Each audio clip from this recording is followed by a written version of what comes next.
Let's see here. Do I consent to being recorded? I guess so. Texas is single consent state. I don't know that.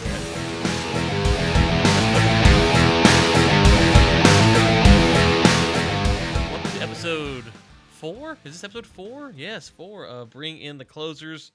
Ryan Ray, alongside the man, the myth, the closer himself, Ben Samuels. I don't know why we put it closers. I thank you for allowing that S to be added on there. The closer himself, Ben Samuels. Ben, how's it going?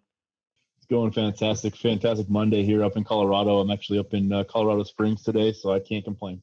The sprawling complexes in Colorado Springs. Didn't you tell me your house up there is like, what, 15, 16,000 square feet or something like that? Oh dear, Ryan. I don't know. I think we have to.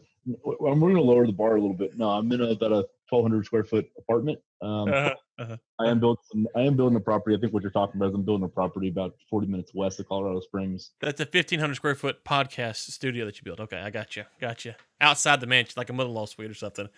Okay, a lot to get to, but first, we dropped our first podcast episode late for a lot of things kind of came together, but it's out. And so if you're hearing this, then you could have heard the first one. But just kind of recap. So we're on Spotify, Apple. I need to check Stitcher. I'm not sure if I put in Stitcher or not, but just about anywhere, iHeartRadio, anywhere you can find podcasts, we should be there. If we can't, let us know. We'll see what we can do to get there for you. But with that being said, Ben, I was thinking about this. I've recorded about 400 podcasts roughly. Now, I know you're immediately thinking, how can I be so terrible at the job after doing so many? That aside, I can honestly say, um, episode 1, to my knowledge, there's only one other episode that might have rivaled it as far as feedback, and I had Alec Epstein, the moral case for fossil fuels, got a pretty good bit of feedback. But I think this got the most feedback of any podcast I've ever done, which got me wondering. I mean, single episode. What inspired that? And I thought, well, it could be Ben because Ben's here, but we have episode 20 or whatever it is, Oil and Gas Contractors Connect you're on, and didn't get. Yeah, I got one comment on that I know of. So it wasn't that. I've done 400, and it's not me, but it's like maybe like the Power Rangers when they form together this big, gigantic force. Maybe that's what happens, and just culminated in the perfect storm. To use the word of one of the listeners, I think it's all about the fierceness that I bring to the podcast, and then it's the pretty face that we've got on the other side of the screen. We play off each other really well. Well, we do appreciate all the feedback and hope to get many, many more comments or questions or guests on the show, whatever it might be. So be sure to hit us up. We have a couple spots you can do that. It is obviously we'll link to our LinkedIn profiles in the show notes. Our new website, bringintheclosers.com, is up. We are still working out some of the kinks, but it is up, so you can find us there. Or if you have a question that you want to text us, you can do that, and we'll put this in the show notes as well, so you don't have to memorize it, but it's 682-422-4105. You can text or leave a voicemail, and Ben and I will take those on the air, or bringintheclosers@gmail.com is an email. Again, don't worry about memorizing that. It's all in the show notes for you to pick up there. Just wanted to mention it, so you be sure to check that out. Okay, Ben, last time we talked about red flags. And we kind of, I think we hit that horse pretty well. So today we're going to transition over kind of a debate that kind of caught a life of its own on LinkedIn. I met someone a few weeks ago, and they said they had 30,000 LinkedIn connections, and I didn't say who it was, and it made sense why this person actually had 30,000. And I'm not going to reveal the name because they didn't give me the permission to. And I have at the time around 3,000. I think I got a little bit more than 3,000 now. And I just posed the question: quantity over quality. And my general rule of thumb on debates like this on LinkedIn is I like to hear what people say, and then not necessarily flesh it out in long posts back or forth what my comments are, but just I'm thankful that people comment on my posts for starters, and kind of hear what they say. And so I got a lot of feedback, and so I'm curious, Ben. I think you said you had like 6 connections on LinkedIn. So what is your thoughts as someone who doesn't have very many connections? Uh, Quantity over quality. You can't really speak to quantity, obviously, but just quality connection. No, I'm kidding. I think Ben has like 3 times as many as I do. But quantity over quality, Ben, for something like LinkedIn, I'll be real honest with you. For what we do, I don't find a lot of value, and I've almost phased out posting or dealing with it. I have some automatic stuff that goes out, but I don't do Facebook really. Twitter, I have some automatic stuff that goes on Twitter, and sometimes I'll share LinkedIn to Twitter. Don't really mess with Twitter a lot, and Instagram, don't really mess with that. So LinkedIn is really the thing I would say, or if you had a mailing list, but quantity over quality, What are your thoughts, Ben? I think the upshot of having only 6 or 7 connections is that each additional connection that I have is like a massive percentage increase over what I had prior. You say only having 6 connections, like you said it as like maybe a negative, but it's a huge positive because I can come out and say, I increased my reach by 50% in a day. You have the fastest growing LinkedIn page in the world. That's the maybe I should delete all the connections, start at zero, and do that from the beginning. Now, I think I'm sitting at about 5,300, 5,500, somewhere in there. Um, in answer to the question, quantity over quality, I think there's good answers on both sides. I think it's definitely a double-edged sword. For me, in terms of the people that I'm reaching out to and the connections that I'm looking to make, I would certainly, especially on LinkedIn, I would certainly gear towards quality over quantity, simply because if I'm reaching out to someone to make a connection, it's probably going to be one, I have something specific that I want to speak to that person about, whether it be because they represent a company that I'm trying to get in the door of, or they're involved in a deal or something of that nature. So I have a specific reason. Otherwise, there are some times where I'll reach out to people in similar industries, so that I'll connect with people in the midstream space or SWD operators, those kind of things, and that's a quality connection because I'm on the front end introducing myself and presenting what value that I think I can bring, and trying to seek out what synergies there are and where we can come together. And I think we talked about it in brief on maybe the second episode of the podcast. And I don't want to badmouth anybody. We don't need to name names, but there are a couple of people out there on LinkedIn, and they're very notable. Two of them, I will mention the names because I think everybody knows them, is Oleg and Bridget. I won't mention the last names in case the listeners aren't familiar with those two. It is what it is. But I see a lot of their posts, and they have like I think 30,000 plus connections, and then like 100,000 plus followers. And I think a lot of that comes from their style of posting is more so to like sensationalize stories and bring up things that aren't really personal and germane to the conversation. And so I like to have a much more narrow focus on when I'm on LinkedIn. And so I'm much more focused on the quality of the post, the quality of the connection, the quality of the comment. And so I don't generally go and comment on something, and something I probably should be better at or could improve on is I don't generally go and comment on something just to engage with someone else unless I have something to add to the conversation. I'm not the kind of person that's gonna unless it's a post like yours, because sometimes I like to just poke fun at you.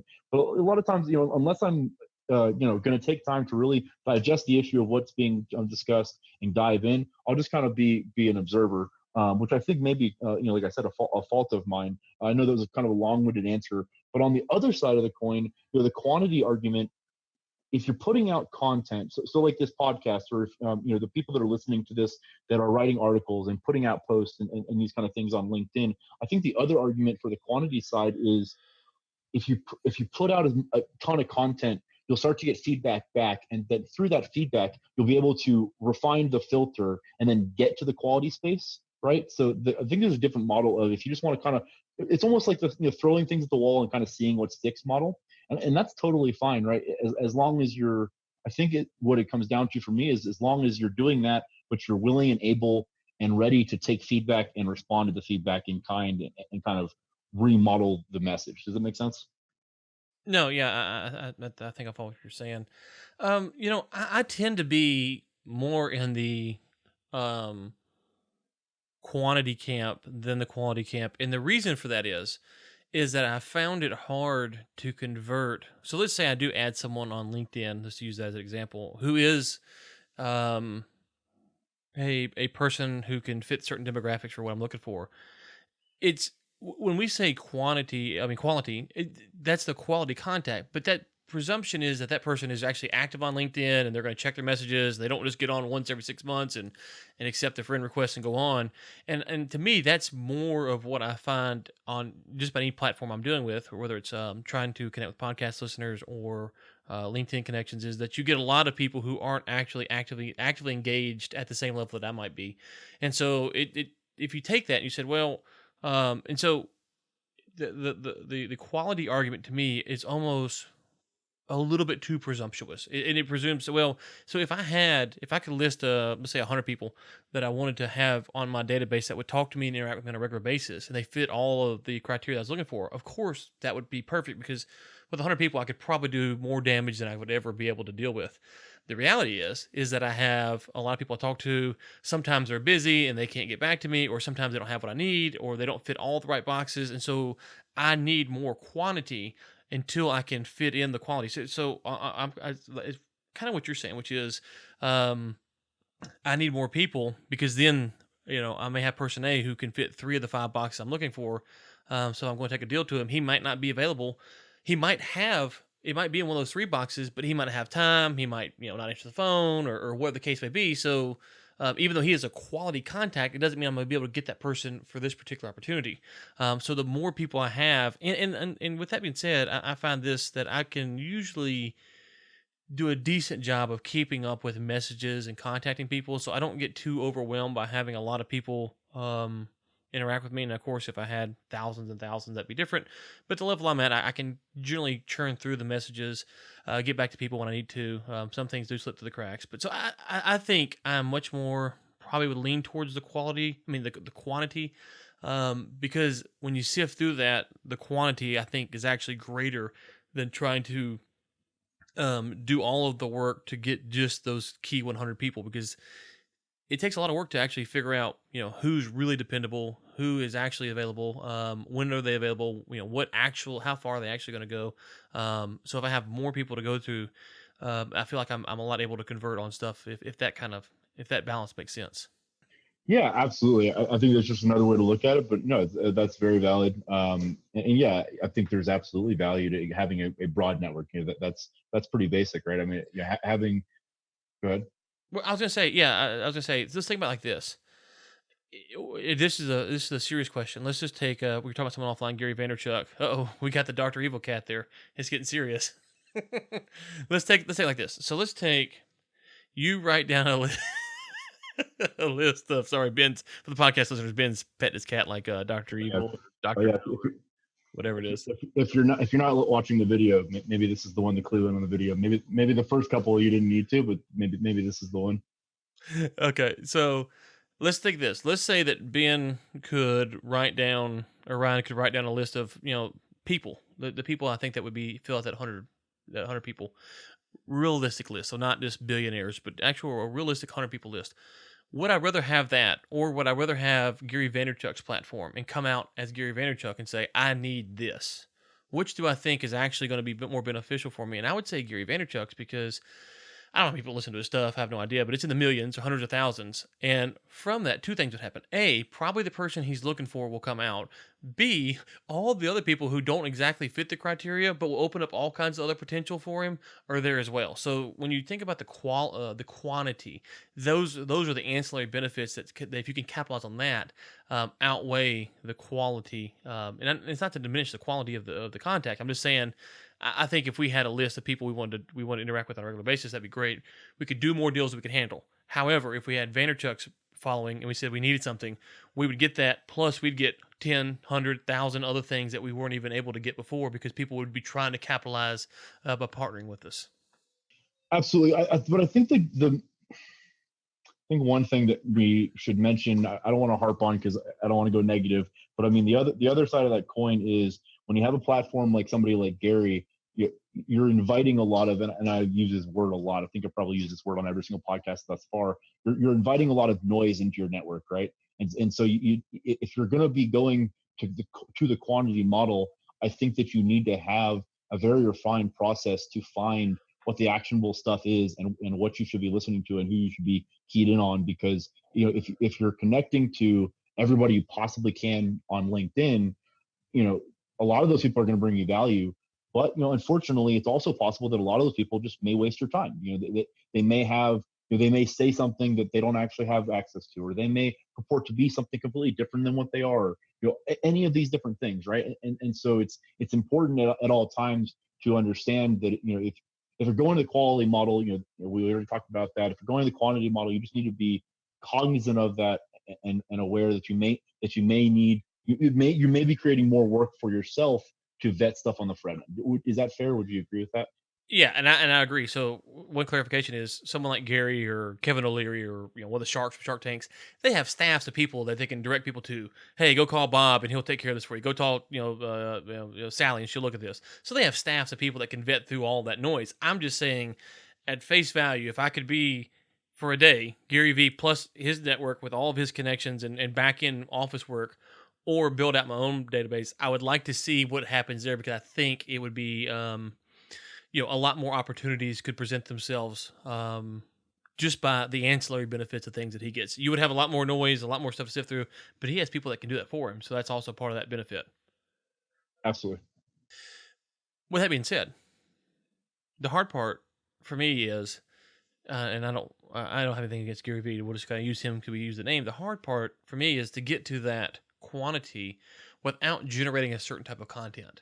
And that's where I think the disconnect for me is when you think of part of the perception I think around the big numbers are is you have to put out a certain type of product, whether that's kind of a hype product or inspirational product or whatever you want to call Gary's product. You got to put out that certain type of product, and that doesn't fit who I am to put that out. This is who I am, and this is kind of fits what I like to do, and it's easy for me to replicate because I'm kind of be myself. And so I think my numbers will never be Gary's for a lot of reasons, but one of them is I don't really want to put out that type of content because I don't think I could do it for very long. I'd be very good at it, be very sustainable at it. And I think maybe part of that's why people frown upon the quantity models because they see these people and maybe they don't actually buy what they're selling. So I think we talked about it on on the second episode, if I'm not mistaken. But I've gone to the Grant Cardone 10X conference the last couple of years, and I'm really pretty plugged into that to those speakers in that world, quote unquote.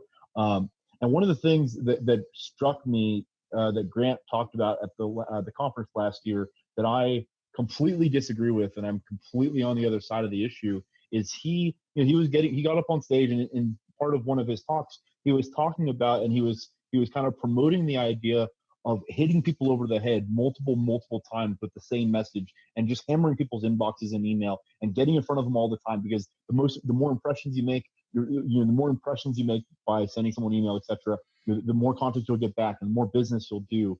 And I think to be honest with you, Ryan, I think there are so many people that are probably wired just like I am that that's going to turn me off really quick. If if I get 5 or 6 emails in a day, every single day, or 2 or 3, or even one email a day from a vendor or from somebody hammering me. So I think that there's a disconnect in the message there in terms of, again, it's going back to quantity, but also quality needs to be tied in there, right? So like to your point about the messages, when Gary's getting on LinkedIn or Facebook or Instagram and talking about, generally, if you notice, his talks or his videos are only like 90 seconds long or so, and so it's pretty easy, quote unquote, to pack a lot of value and get straight to the point in those shorter messages. And so I think to a degree, if you were like, I think if you were to try that model, you absolutely could do that. I think that you probably could put out multiple couple-minute videos a day, and they'd be jam-packed with value, and I think the followers would love it. But to your point, that's not the model, right? And so because you're changing your audience, I think is in my opinion. Yeah, and I think, and I don't watch Gary Vee much anymore. It's nothing, nothing personal.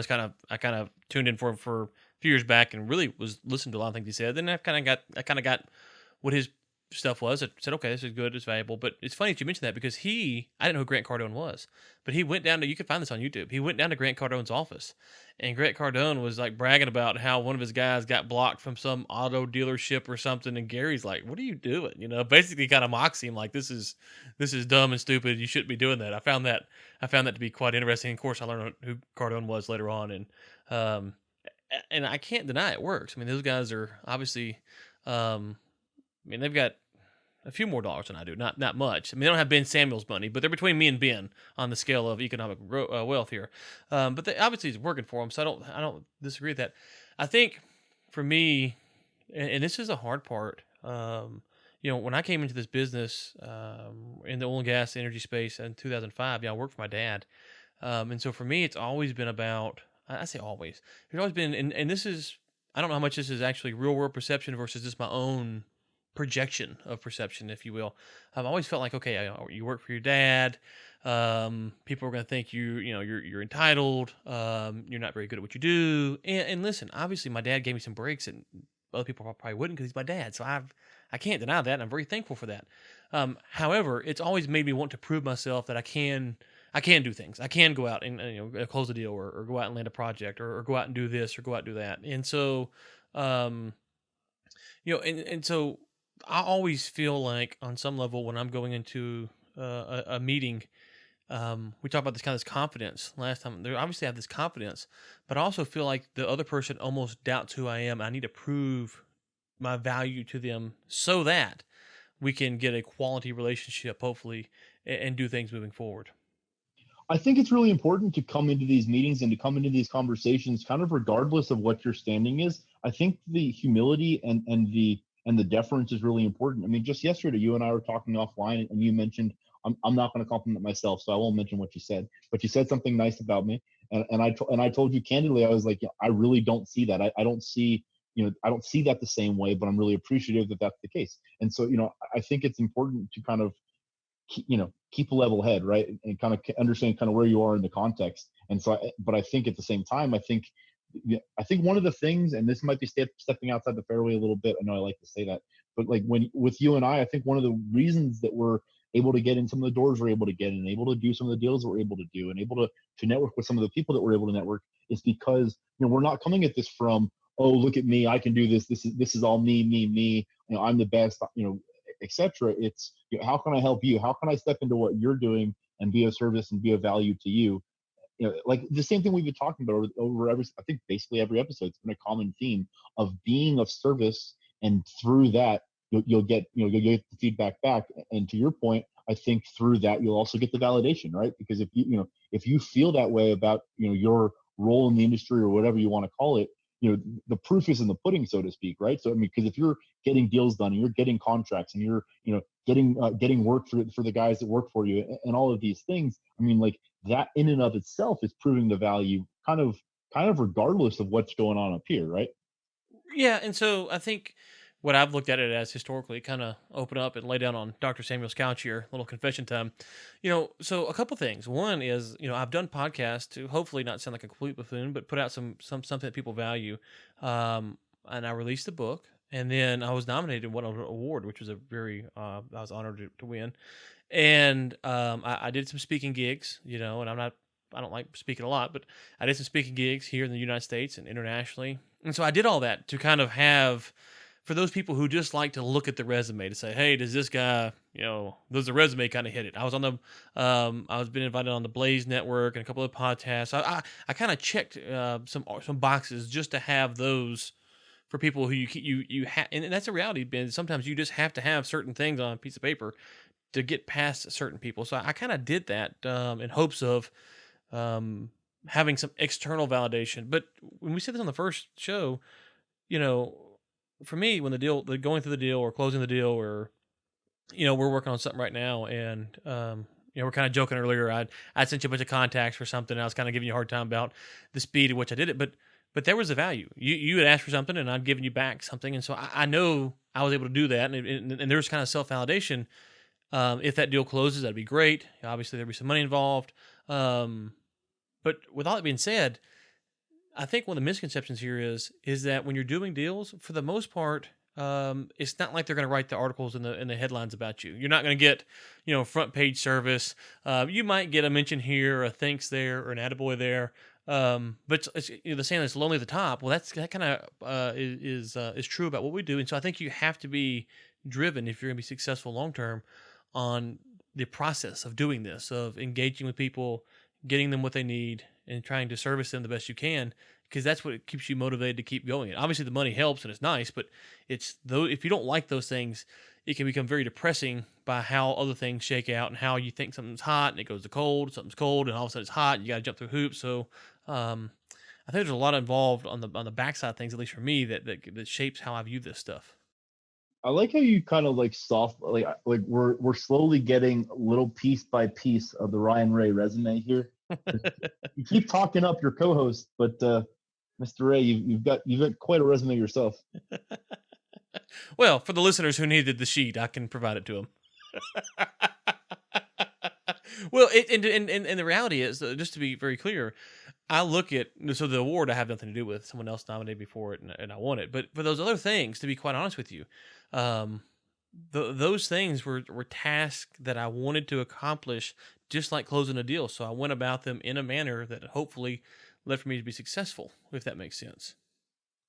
Yeah, and for the listeners, that's really important. I think one of the differentiators between people like Ryan and myself and other people that are trying to be, thought leaders and industry leaders and pushing the needle, I think one of the differences is that, just like you said, there are a number of things that I do, maybe not on a daily basis, but consistently, that are almost solely just so that they're on the list, so that I can, so that it's a check mark. I've done this. I have that experience. I've gone through that program. I've read that book. I've listened to that podcast. I've read that article. Whatever the thing is, there are a lot of things that it's just, it's critical to be, if you want to position yourself as someone that, you know, let me step back for a second. And again, I'm gonna toot your own horn because you don't do it for yourself.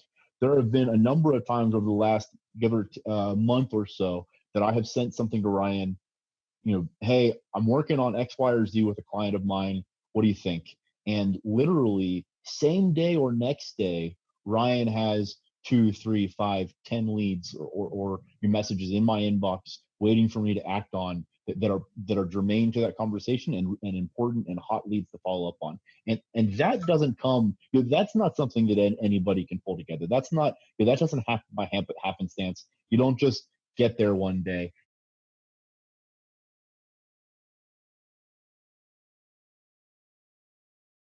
Well, that $20 a Bitcoin I sent you did pay off. I got my compliment of the day out of you, so I appreciate that. God, I hope the editor could decide to cut that out. Nate, that's your cue.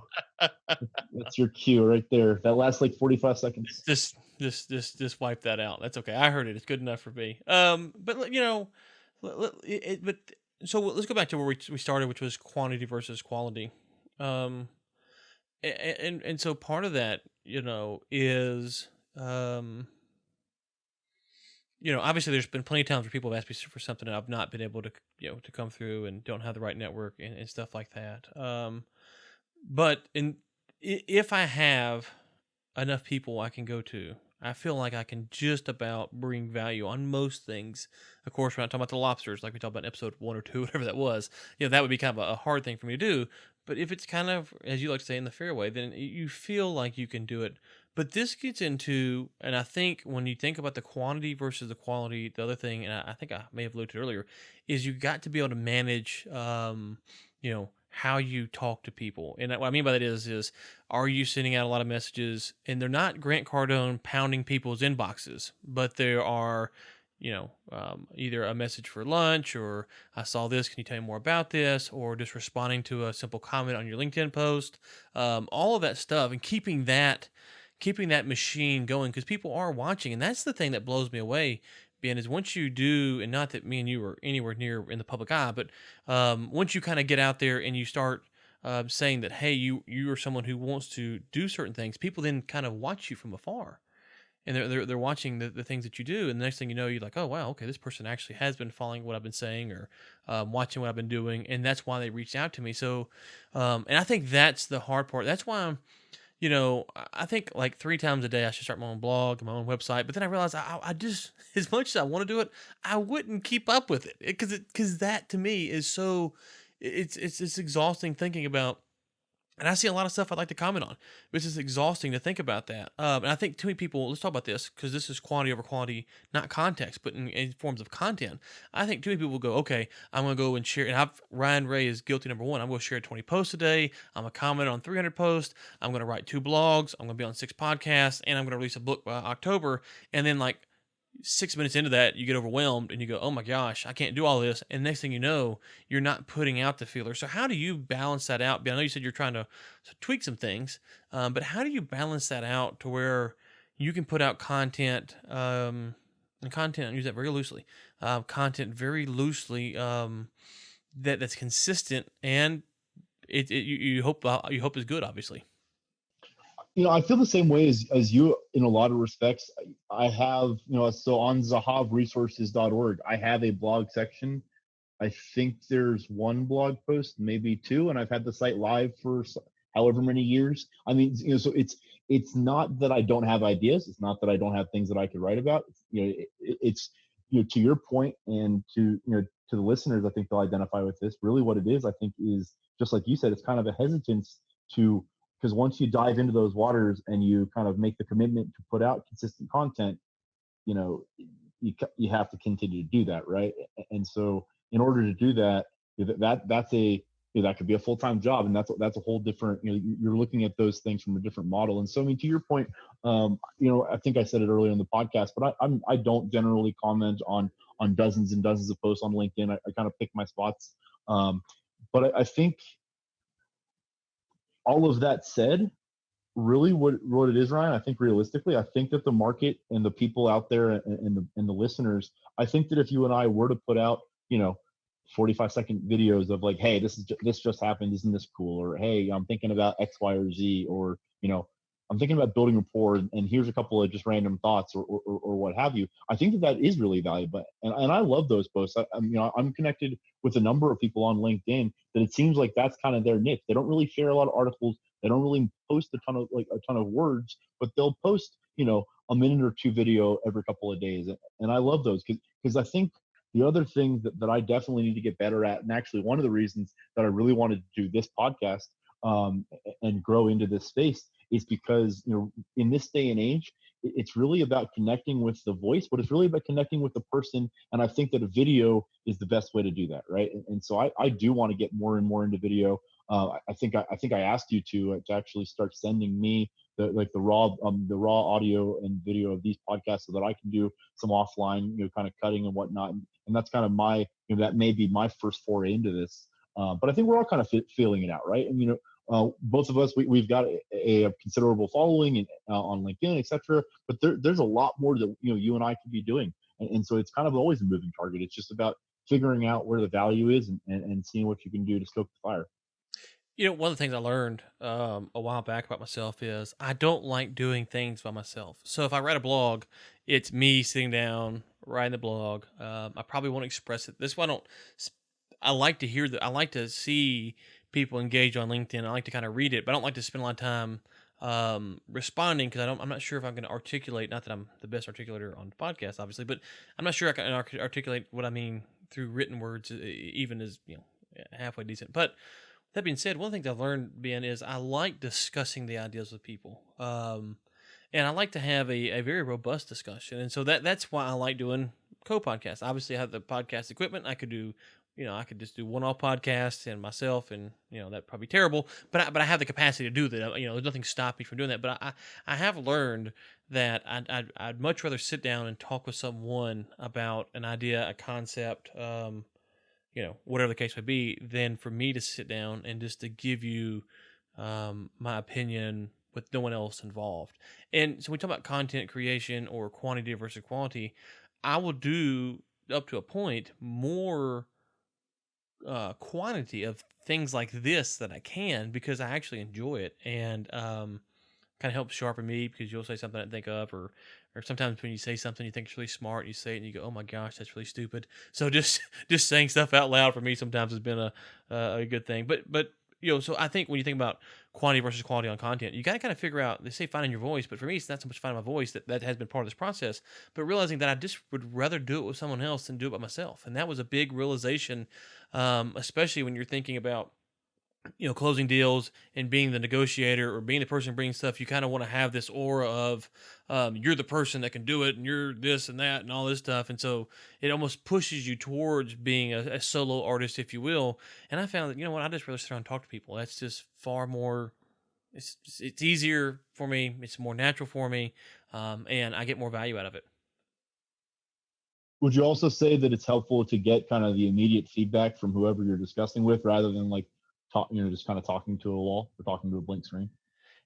Yeah, that's there as well, but it also helps me be consistent in it, because there's a sense in which, okay, I've got this show, I've got it's at this time, I've got to be on there, and it just kind of it just kind of works around things. I mean, think like this: when I'm on the road, by myself, which is normal. Sometimes I have a coworker with me, but pretty much by myself. Then I'll go out to eat.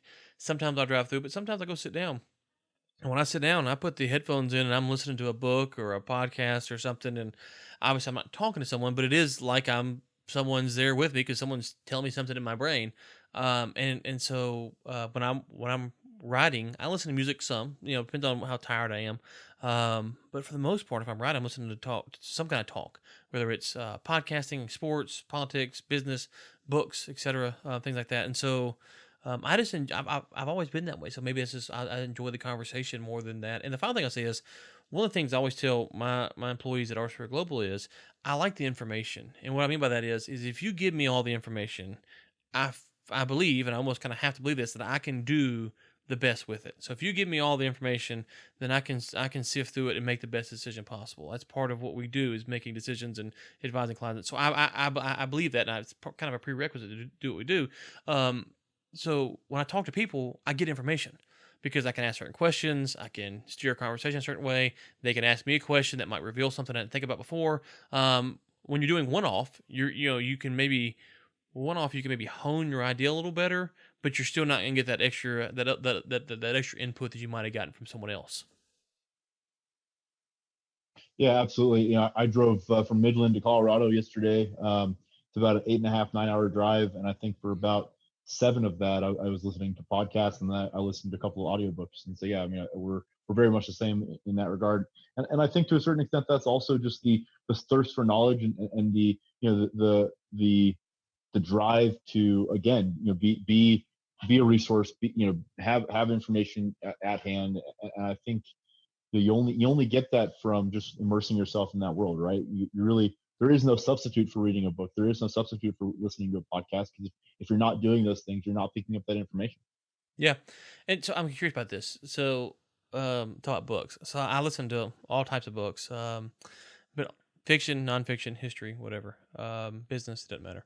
Um, But one of the ways I've changed, and I don't know when this was, we'll say last year. I think it's been longer than that, but let's just say it's last year. I changed the way I listen to fiction books. And now, how I listen to fiction books now is obviously I listen to it and I enjoy the story. Okay, so there's that element of it. And if it's a really good book, you kind of get engrossed and you think about the character and what's going on.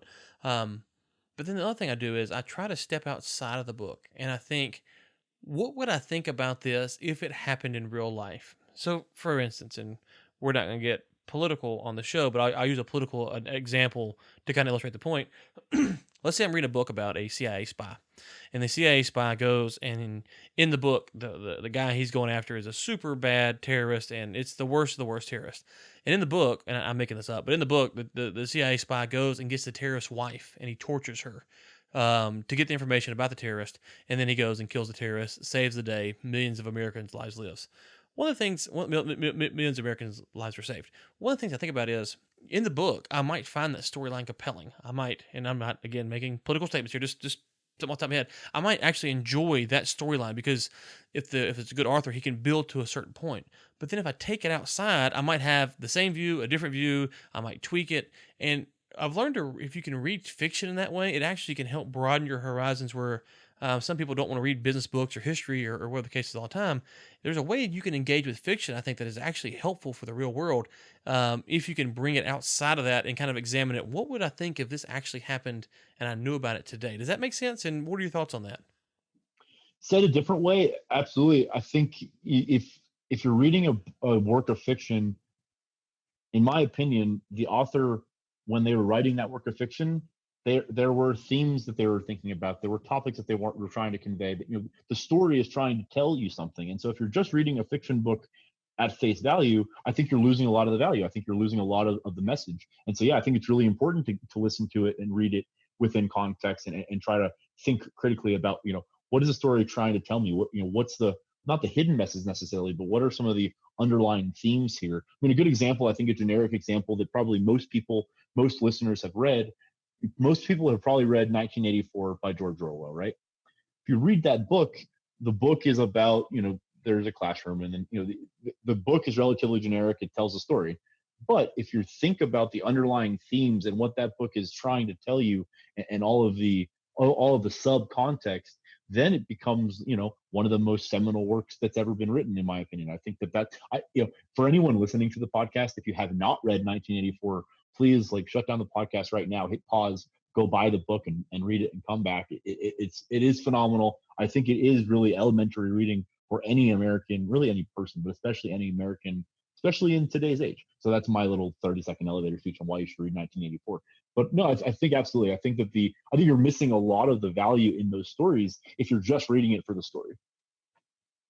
Okay, so let's transition now. We've kind of talked about quantity, quality, content, connections. Let's talk about something we've hit on a little bit before, which is kind of this concept of work-life balance. And now we have completely different lives. Okay, so I am married and I have 4 kids. I have an 11-year-old, a 9-year-old, a 3-year-old, and almost a 4-month-year-old. Ben, contrast that with I'm single with no children. I have 2 cats. I don't know if that counts, but 2 cats. Okay, so Ben has 2 cats. I am 34. Ben is 31. 31. Okay, so just a few years older than you. Um, so work-life balance. So as a single guy, I'm just curious. Let's get maybe the range of perspectives on how to deal with this, how you think about it. You had some interesting comments about maybe the conversation sometimes isn't directed in the right manner. So I'm curious, what do you think about this? I think work-life balance is probably the most important thing in life, period. If someone can find a work-life balance, if you can find truly a work-life balance that works for you, and I'll get into that in a second, I think it can really be unlocking the key to happiness, however generic and however like maybe like whatever that sounds. I think it is so incredibly important because by finding a work-life balance, and what I mean by that is finding a way to be present in whatever you're doing at the time, and finding a way to be content in those things. And so finding the way to be able to accomplish everything you need to accomplish at work, do everything you want to be able want to be doing to set up your future, and set up the next steps and take the entrepreneurial drive, or set the foundation for your family, or what have you. And then on the flip side, being able to step away from work and really enjoy you know going to the gym, or being with family, or going to a baseball game, or doing the things outside of work. I think one of the things, Ryan, to me, one of the most important things that someone can do in this realm is segment those things so that when you're out of work and you're offline, quote unquote, you're not just thinking about work. And when you're at work, you're thinking about work, and you're not involved, and you're not consumed with thoughts about the other stuff that you're missing out on, or etc. And I think a lot of that has to do with, and I know that you and I are very fortunate, and so I say this with a little bit of trepidation, because I know that not everyone is as fortunate as you and I are in this instance, in this scenario. But it's so key to find something that you can dig into at work that you truly enjoy, and that you really can get your hands dirty, and really challenge yourself, and enjoy the process. Because I know so many people, unfortunately, I know so many people in the energy business that the minute that 501 hits, they don't want to talk about energy anymore. They don't want to talk about oil and gas. They don't want to. They want to be done. They want to go get a drink, and they want to, and that's totally fine. But what that tells me is that they're not actually enjoying what they're doing. They're not really, they're doing it for maybe the wrong reasons, or maybe for ulterior reasons that don't really marry up. And so I totally understand people need to take jobs because it pays better than something they enjoy. And I understand that hobbies don't pay the bills. I understand all of these things, and I'm not trying to paint a picture of this like grandiose, like, oh, you hold out for the job that's going to pay you 7 figures, and it's going to let you only do the things that you want to do and nothing that you don't. That's not at all what I'm getting at. I think what I'm getting at is more so, I'm of the opinion that no matter what your job is, whether you're a field hand, a land tech, an administrative assistant, a CEO, you're a foreman, project engineer, whatever your role is, or if you're completely outside of oil and gas, we can go on the list forever. I think it's really important to form your day, and form your week, and form your month in ways that speak to you as a person, and that you enjoy. And so, we can talk about it this at length, but that's kind of the overarch. That's my kind of umbrella of kind of how I would set the stage when looking at things like that. Yeah, so I think Couple things here. One, I mentioned earlier, I don't really do Facebook. I don't really do Facebook or Instagram or Twitter, and I've really Facebook I hadn't dealt with in a long time. Twitter and Instagram, I just kind of deal with, and here recently I've kind of just gotten rid of those.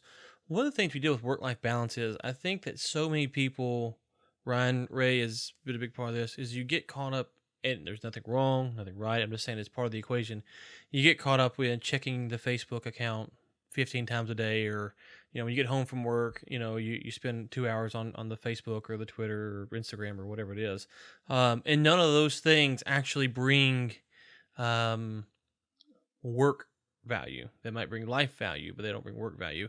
And there's nothing wrong with that. And so I think we don't, we're not the best at measuring our time. With people in general, and so we fill our lives with a lot of things, and then we say we struggle with work-life balance. And the reality is, for Ryan especially, more than maybe anybody else, is that if you just cut out a few things here or a few things there, you would find that the balance is a lot closer to where you want to be. But you filled it with things that aren't really bringing you value, but they consume your time. So you kind of hit something that I was actually going to talk to you about this offline, but since you mentioned, I'll mention, or we can talk about it briefly on the podcast today. One of the things on this podcast for me, I'll get a little personal for a second.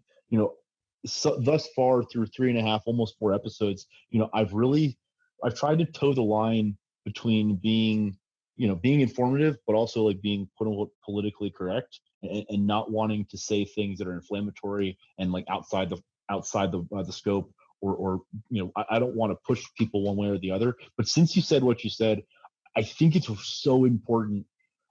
I'll get on my soapbox for a second.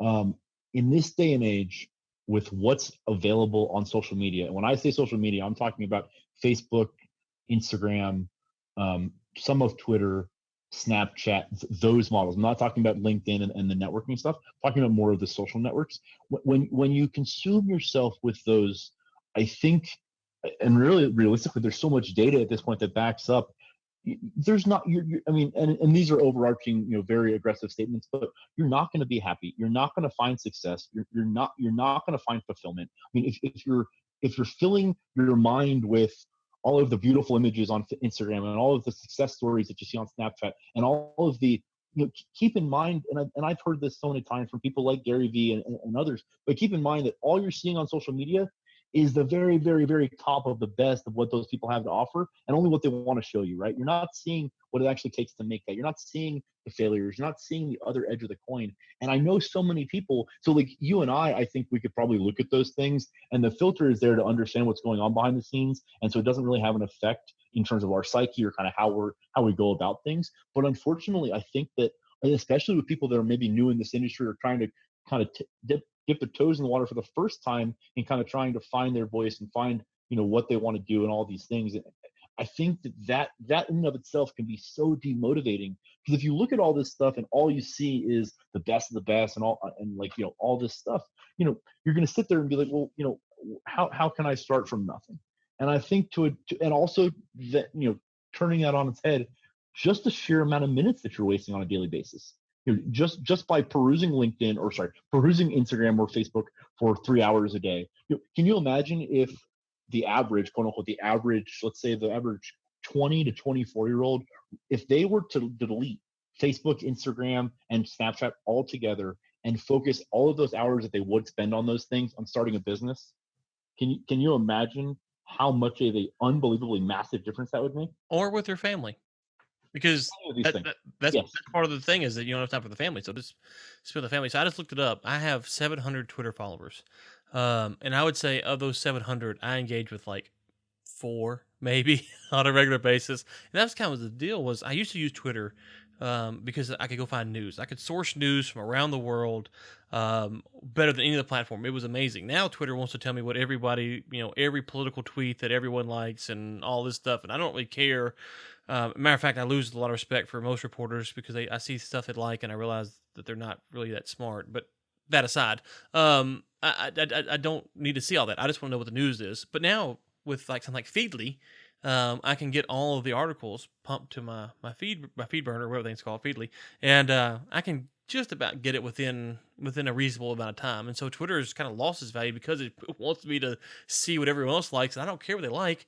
If they retweet it, obviously I understand that, but I just want to see what the news was. And so that's kind of lost its value. But if we go back to the beginning, the quantity versus quantity, you somewhere like on Twitter, there is no quality metrics there. That is a strict quantity thing, which means that you really have to churn out good content or spammy content that uses all the hashtags to get in front of people, and that's exhausting.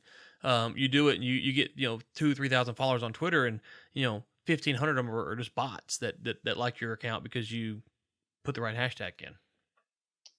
Yeah, absolutely. I used to use Twitter a lot more as well. I used to, run a couple of other podcasts and like fantasy football and some other things, Mhm. whatever. So I used Twitter to be a news aggregator. But yeah, at this point, it's funny you said what you mentioned, because really at this point I find myself using Twitter almost sometimes. I use it as a filter to read the comments that some of these, like, industry experts or media people say.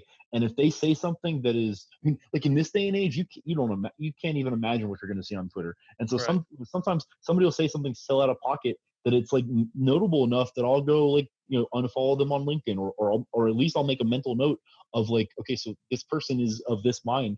And I think that that's lost on a lot of people. I think that, and this, I don't want to get into the free speech conversation, because this is like, that's a whole different conversation. But I think that, to me, what that comes down to is that I think there's a disconnect between people have this idea that they can say anything that they want on Twitter and on LinkedIn and on Facebook and on Instagram, which is totally true. You can. But I think the other side of the coin is you can say whatever you want, but there's ramifications and consequences for certain things that you say. And I think people kind of miss that disconnect. It's like, I can say anything I want with impunity. Well, no, it's not with impunity. Everything you say and everything you put out there on your personal brand, that's going to have an effect, or at least in my opinion, it should. Yeah. Well, and I think this we can kind of maybe land the plane on this idea. One of the things I've learned from Twitter is following reporters is I'm not a journalist. Someone said something the other day about reporting. I'm like, I don't report anything. I mean, we talk about the news, but I'm not a journalist. I don't have journalistic integrity or claim to, or that kind of stuff. But one of the things I have learned from Twitter is that I think, and this would be kind of a good thing. I think maybe to kind of get your thoughts on and wrap the show up on is um, I've seen a lot of journalists who are very good at what they do. Like if you read their reporting, listen, there's no such thing as no bias, but it's pretty well encapsulates what happens at this event. So it's not maybe the most fascinating read in the world, but it actually gets you what you're looking for, which is Ben Samuels was here, he said this, he's going to do this, whatever the 4 or 5 facts of the event were or the speech were. Boom. That's what I wanted to know, which then allows good reporters get access to people that we would love to get access to because they're reporters and they have a platform. And so they get a lot of this almost secret knowledge of what's going on behind the scenes. And I think for reporters, the issue is because they have a lot of secret knowledge, they then presume that they can actually take that knowledge and analyze it and actually say intelligent things about it, which is not the same thing. Reporting on something and commenting on something is not the same thing. Which leads me to what we do, and that's where we have to be careful. I think, Ben, is sometimes is that we have a lot of inside knowledge on deals and things that we have to do. But one of the pitfalls is earlier I talked about having information. When you have all the information, you tend to think that you know it all, which means that you can make the wrong step in the wrong direction because you go, I have all the information, or at least I think I do. Therefore, I'm going to try to execute something this way. And much like the reporter, you had a bunch of information, but your analysis was flawed because you didn't step back and analyze it. So how do you kind of avoid that pitfall of having a ton of information, thinking you know it all, but not actually reading the cards right? I think that's where your network comes in. I think that's the invaluable part of me being able to pick up the phone and call you and say, "Hey, I'm thinking about X, Y, or Z. What do you think?" And getting your feedback, and then doing that same thing with a very small portion of my network that's revolved around whatever that deal is or that subject matter is, and having the ability to kind of bounce the ideas off each other. Because I think the value in, if it was just me, and like you said, if I had no LinkedIn connections and I didn't have a network, and I was the only one thinking of things, and I was the only one vetting the ideas, and I was the only one making the decisions, like, you can get yourself in a lot of trouble quickly that way, right? Because if you make the wrong decision, I mean, so like, there's a good and bad, right? If you make the right decision, it's all on you, but if you make the wrong decision, it's all on you. And I think there's a massive amount of value in having the comfort to be able to reach out to people like yourself, just as a sounding board, and say, hey, I'm thinking about X, Y, or Z, or I heard about X, Y, or Z, or hey, I heard that this deal or this operator is working on this. Have you heard of the same thing, or what are you hearing? And bouncing ideas off each other and sharing information to kind of get to that truth. Yep, and I'll agree with that. The only thing I'll add to it is, I think what you'll find, and this would be this Ryan's 2 cents for listeners, is when you start to bounce things off of people, what you will find is if you actually have a lot of information, not a little bit, but you have a lot of information about something, you will find that a lot of times the objections that are given aren't necessarily the most sound because the person you're asking doesn't actually have all the information. And so they're seeing a very small sliver of the pie, and it becomes almost frustrating because you go to ask people and like, well, they don't, well, okay, hold on, you didn't know about this, and you didn't know about this, you didn't know about this. So part, I think maybe what you're getting at, Ben, is that, and people talk about this a lot, but I think there's actually a lot of substance here, is finding people that you can bounce things off of regularly. And you said that, you kind of blew that, but people you can bounce things off regularly, people that see things differently. Because one of the things that people, if you deal with me a lot, you will know that I have certain tendencies, certain things that I'm just going to do a certain way. If we talk one time, you might not know that, but we talk about 15 different things. You're going to go, oh, well, Ryan's getting all excited about this like he always does. Ryan, have you thought about this? Because last time you missed this. And so it is a frustrating process, but I think it's a necessary one. But you have to keep it going. So we go back to, again, quality versus quantity. That's where quantity can really come into play. Is if you're I'm sorry, quality can come into play because if you're talking to people who you trust on a regular basis, routinely, you can kind of get this rapport with them that kind of helps you see through things that you wouldn't normally see through. I mean, you and I are currently doing that, right? I mean, just this morning I was texting you about, hey, it based on some feedback on deal flow that we have discussed, I'm going to start doing X. And you said, yeah, that's probably a good idea, and I'll do Y. I mean, that communication only happens if you're consistently, like you said, consistently in contact. But I mean, the goal of what I said was, I want to be. I think I even said, like, I don't want to send you down bad rabbit holes or whatever. So there's a there's a reciprocal. We want to be valuable to each other, and not only that, now that I understand more about how you work and how you operate, I'm adjusting to address that and to fall in line, which is going to benefit both of us on the back end. Uh, and so that's kind of the ongoing communication factor, and that only happens if you're consistently in contact. Is this something I said or something else? No, no, it's funny because I always tell people I'm a five wide, full court press, full steam ahead kind of guy. And today this isn't, I'm not knocking Ben or Ben's not knocking me. It's just today was kind of one of those things where, okay, hey, this is, this was one of those, Ryan let the hounds out and here we go. And it's like, oh, probably a little too soon, Ryan. Probably shouldn't have thrown you the bone a little too soon. So, and this is not necessarily specific to this, but I wanted to kind of give a peek behind the curtain on this specific thing because I think this is something that the listeners will probably be interested in. What Ryan and I were talking about today, and I think one of the things that is needed to be navigated around is I presented a prospect to Ryan, and I said, hey, I'm working on this. Here's what I know. Here's what we're looking for. Here's the buy. Here's the asset. Here's the where the money's coming from. And I lined out a lot of the things. The one thing I didn't have is I didn't have some of the paperwork, and I didn't have some of the other things from the actual client. And so, me as the conduit to the client, I can't come up with those things. And so, to a certain degree, we're kind of in a holding pattern until the client comes to the table. And but I didn't say any of that to Ryan on the front end. I didn't tell him that we were still working on something and waiting for a missing piece. And Ryan, as he's wanting to do, and as as his value is, he went out to his market, and within 2 days, he had 7 or 8 different prospects in my inbox that were actionable and ready to be talked about.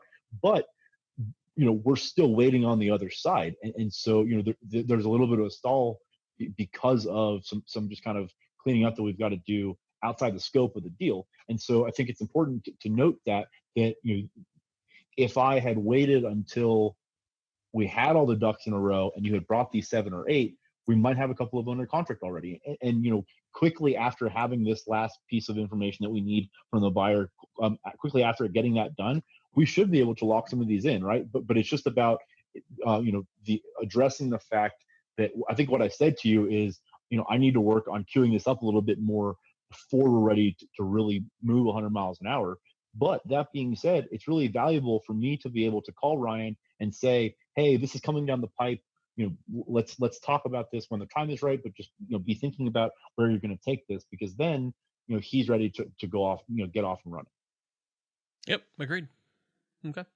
All right, Ben. In the meantime, we'll be back, I guess, next week, right? We'll be back next week. I'll be back. We'll be back. Same bat time, same bat channel. Anything, listeners, they're listening, um, connect with you or anything that you want to point them towards before we get off here? Go check out bringintheclosers.com. That just went live. Ryan finally gave me the okay to put that together, so it's up and running. We're good to go. We should have the first couple episodes uploaded here shortly. Don't look for a blog. Don't look for a blog. Don't look for a blog yet. No, don't look for that. Rumor is that Nate is going to be putting the video of these the podcast coming up as well, because we've got some video for you. I know that we've been showing you just the audio, having you kind of get used to Ryan's soothing voice. And now we're gonna have him front and center on the screen. So be ready for that. Our listenership will go down drastically overnight. Okay, well, I have Texas Oil and Gas Podcast, Energy Week Podcast, Oil and Gas Contractors Connect, where you can hear Ben and I's first ever recorded conversation. I think it's episode 20, 21, somewhere in there. That released a few weeks ago, so you can go hear that. And then, of course, Bringing the Closers is what you're listening to now, and we thank you for that. And we will be back. Oh, hey, Ben, whoa, don't stop yet. Are we going to talk about next week yet? Are we? We're going to be in Midland together next week. Willing and dealing, ain't we? I was waiting for you to talk about it. But okay. Well, yeah, next week, if you're in Midland, you need to hit us up now. We are booking appointments for all kinds of stuff. So bringingtheclosers@gmail.com, LinkedIn, whatever. We'll be in Midland. I haven't pinned down my dates. Have you pinned down your dates yet? Looks like Tuesday to Sunday. I'm getting in that late. I'm late on that on Monday, and I'll be there, I believe, Tuesday through the end of the week. Make sure to reach out to us. Ryan and I will grab you a beer or a breakfast taco or something, and we will. We'd love to talk to you. We'd love to meet you. Ben's buying, so just let us know. Steak, preferably for me. And yeah, we'll have everything pinned out for next week. But if you're in Midland, I'll put some on LinkedIn. I'm sure Ben will as well, so you can connect with us there, and we'll get you on the schedule jointly, separately, or whatever the case may be. And we will talk to you next week.